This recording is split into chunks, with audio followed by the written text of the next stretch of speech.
श्री स्वामी समर्थ. नमस्कार मंडळी, स्वागत आहे तुमचे माझ्या यूट्यूब चॅनलवरती.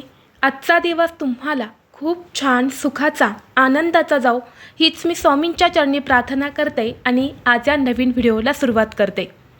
येत्या 15 एप्रिल 2026ला आहे स्वामी समर्थ महाराजांची पुण्यतिथी.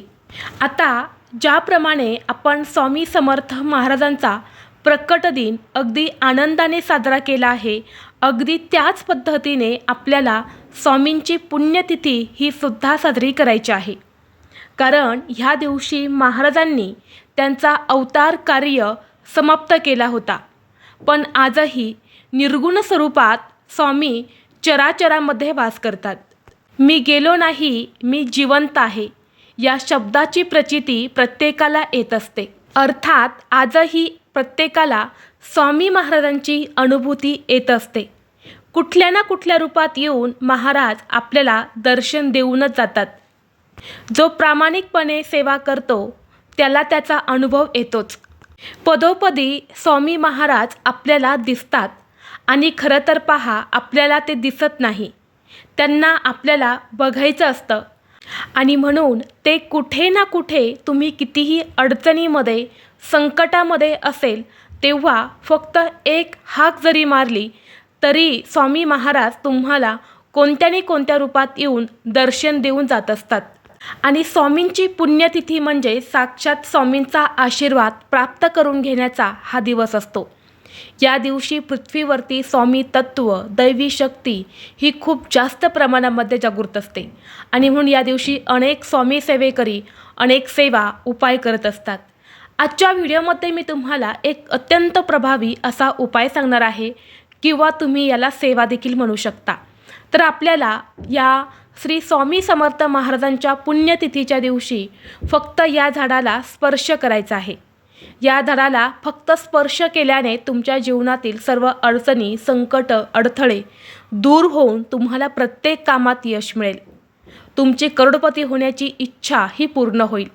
फक्त 24 तासातच घरातील इडापिडा, नजरबाधा, दारिद्र्य दूर होईल.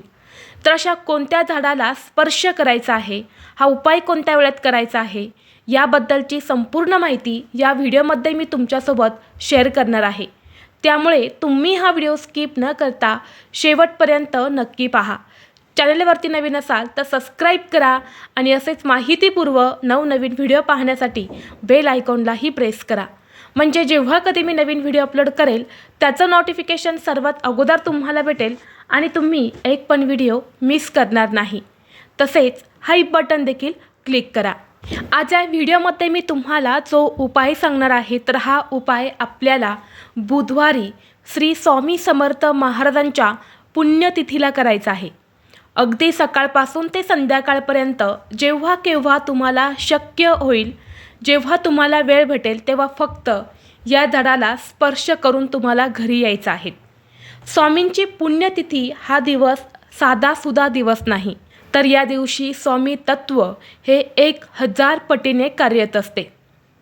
आणि या दिवशी आपण जे काही उपाय करतो त्या उपायांचा आपल्याला शीघ्र फळ प्राप्त होते.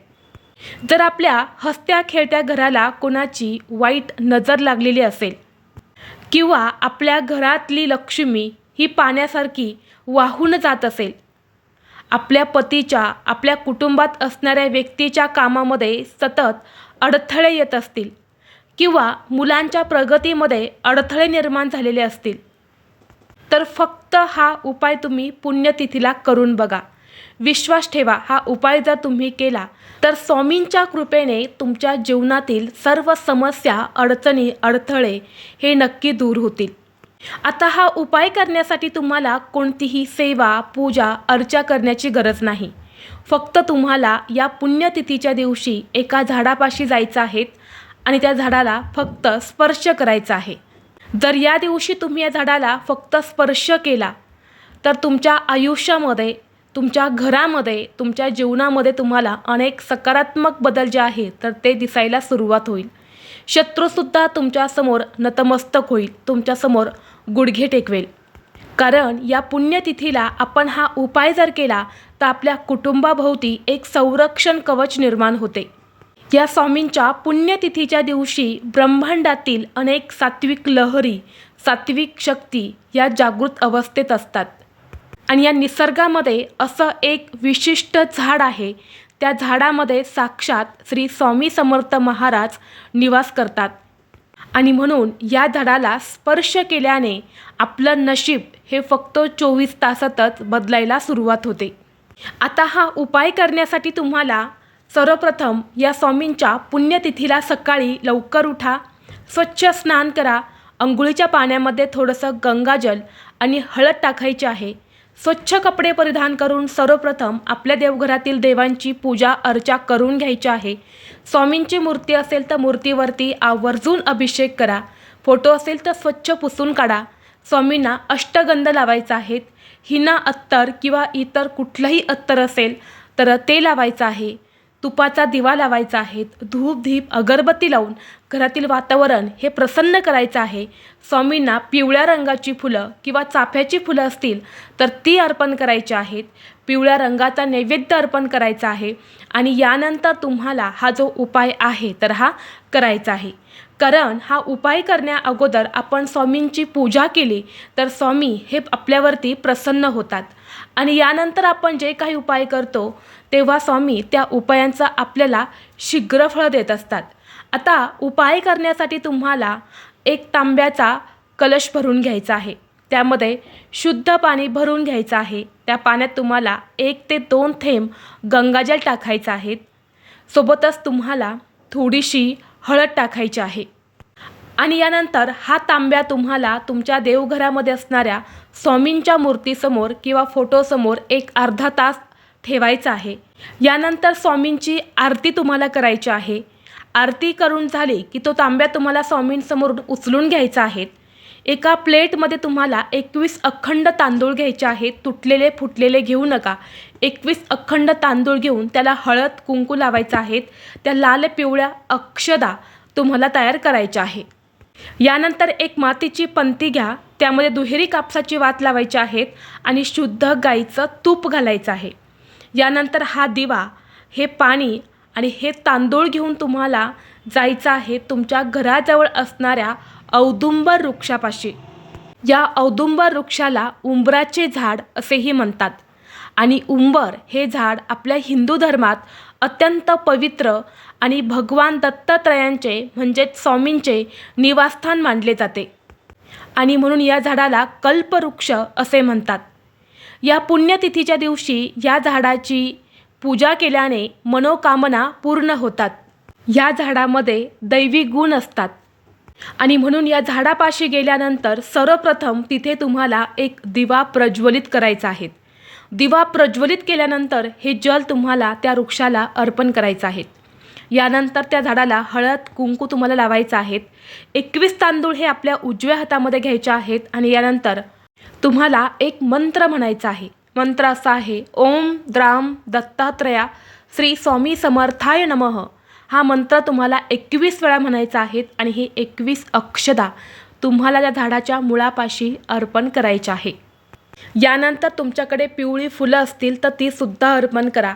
पिवळ्या रंगाची मिठाई अर्पण करा आणि यानंतर या झाडाला तुम्हाला 11 प्रदक्षिणा करायच्या आहे. प्रदक्षिणा करत असताना सुद्धा तुम्हाला याच मंत्राचं पठण करायचं आहे.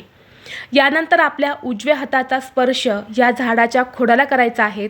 डावा हात हा आपल्या छातीवरती ठेवायचा आहे आणि मनोमन आपली इच्छा जी आहे तर ती तुम्हाला व्यक्त करायची आहे. स्वामींचं स्मरण करायचं आहे आणि जी काही इच्छा तुम्ही व्यक्त केली आहे तर ती पूर्ण होण्यासाठी मनोभावे तुम्हाला प्रार्थना करायची आहे. या झाडाला असा स्पर्श करा की तुमच्या शरीरातील स्पर्श त्या झाडाला जाणवेल आणि जेव्हा तुम्ही इच्छा व्यक्त करणार आहे त्यावेळी तुमच्या मनात कोणताही द्वेष नसावा आणि जेव्हा तुम्ही स्पर्श करणार आहे तेव्हा तुमचे डोळे तुम्हाला बंद करायचे आहेत आणि तुमच्या घरातील जी काही गरिबी आहे, जे काही जुने आजार आहे किंवा जे काही तुमच्या जीवनातील शत्रू आहे तर ते दूर होण्यासाठी मनोमन तुम्हाला विचार करायचा आहे आणि स्वामींना सांगायचं आहे, दत्तगुरूंना सांगायचं आहे की माझ्या जीवनातील, माझ्या कुटुंबातील सर्व इडापिडा, सर्व दुःख, दारिद्र्य, गरिबी नष्ट होऊ दे. मला सुख, शांती, समृद्धी, ऐश्वर्य, शांतता मिळू दे. अशी प्रार्थना करा आणि यानंतर तिथेच त्या झाडाखाली बसून तुम्हाला श्री स्वामी समर्थ, श्री स्वामी समर्थ या मंत्राचा 108 वेळा जप करायचा आहे. आणि असा हा छोटासा उपाय जो आहे तर तो तुम्हाला या स्वामींच्या पुण्यतिथीला आवर्जून करायचा आहे. जर तुमच्या घरामध्ये सुतक असेल तर तुम्हाला हा उपाय करता येणार नाही. स्त्रियांना मासिक धर्म असेल तर स्त्रिया सोडून घरातील कोणताही व्यक्ती हा उपाय जो आहे तर तो करू शकतो. हा उपाय केल्याने तुमच्या घरातील गरिबी ही नक्कीच दूर होईल. घरात पैसे येण्याचे सर्व मार्ग हे मोकळे होतील. कारण हे झाड शुक्र ग्रहाच्या संबंधित आहे. कुंडलीतील शुक्र ग्रह बलवान होण्यासाठी उंबराच्या झाडाच्या संबंधित काही उपाय केल्याने ते खूप फायदेशीर ठरतात. या दिवशी या झाडाला पाणी घातल्याने तुमच्या कुंडलीतला शुक्र ग्रह हा बलवान होतो. यासोबतच पैशांच्या संबंधित सर्व समस्या या दूर होतात. आणि वास्तविक पाहता शुक्र हा संपत्ती आणि ऐशोआरामाचा ग्रह मानला जातो.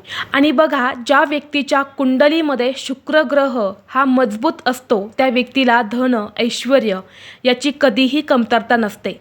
आणि म्हणून तुम्ही बघितलं असेल की आपल्याबरोबरच एखादा व्यक्ती असतो, खूप कमी कष्ट करतो परंतु खूप लवकर श्रीमंत होतो. कारण त्या व्यक्तीच्या कुंडलीमधला शुक्र ग्रह हा मजबूत होतो. आणि तुम्हालाही खूप लवकर श्रीमंत व्हायचं असेल तर तुम्हीसुद्धा नियमितपणे या उंबराच्या झाडाची पूजा करा. यामुळे दारिद्र्य, आर्थिक समस्या, तंगी ही दूर होते. आता त्याचबरोबर या दिवशी स्वामींना नैवेद्य कोणता दाखवावा, तर जर तुमच्या घरामध्ये स्वामींची मूर्ती किंवा फोटो असेल तर या दिवशी तुम्हाला नैवेद्य हा दाखवायचाच आहे. तर या नैवेद्यामध्ये तुम्ही घेवड्याच्या शेंगाची भाजी नक्की बनवा. घेवड्याच्या शेंगाची भाजी ही स्वामींना अतिशय प्रिय आहे. सोबतच तुम्ही वरण, भात, भाकरी, चपाती जी आहे तर तीसुद्धा बनवू शकतात. ते शक्य नसेल तुम्ही पुरणपोळी बनवली तरीही चालेल. स्वामींना पुरणपोळीसुद्धा ही अत्यंत प्रिय आहे. तेही शक्य नसेल तर तुम्ही बेसन लाडू जे आहे तर ते सुद्धा नैवेद्यामध्ये अर्पण करू शकता. किंवा तुमच्या घरामध्ये जी काही तुम्ही भाजी चपाती बनवणार आहे त्याचा तुम्ही नैवेद्य दाखवला ना तरीसुद्धा चालेल. फक्त या दिवशी तुम्ही जो काही नैवेद्य दाखवणार आहे त्यामध्ये कांदा आणि लसूण हा तुम्हाला अजिबात वापरायचा नाही. कारण ते तामसिक पदार्थ मानले जातात. म्हणून कांदा लसूण सोडून तुम्हाला हे जे पदार्थ आहे तर हे बनवायचे आहे. त्याचबरोबर जर तुमच्या घराजवळ केंद्र, मठ असेल किंवा अगदी लांब असेल ना तरीही तुम्ही मंदिरात जाण्याचा जास्तीत जास्त प्रयत्न करा. जाताना स्वामींना एक नारळ आणि खडीसाखर ही आवर्जून अर्पण करा. यामुळे स्वामींचा शुभ आशीर्वाद हा प्राप्त होतो. तसेच या दिवशी दानाला सुद्धा खूप महत्त्व दिलं जातं. म्हणून तुम्ही मंदिरामध्ये गेले तर तिथे मंदिरामध्ये जे काही स्वामी भक्त येतात त्यांना तुम्ही केळी जे आहे तर ते प्रसाद म्हणून देऊ शकतात. तर ते सुद्धा तुमच्या हातून एक दान होत असतं आणि दान हे सर्वश्रेष्ठ मानले जाते. त्याचबरोबर या दिवशी श्री स्वामी समर्थ, श्री स्वामी समर्थ या मंत्राचा जास्तीत जास्त जप करावा. घरामध्ये तारक मंत्राचे पठण करावे.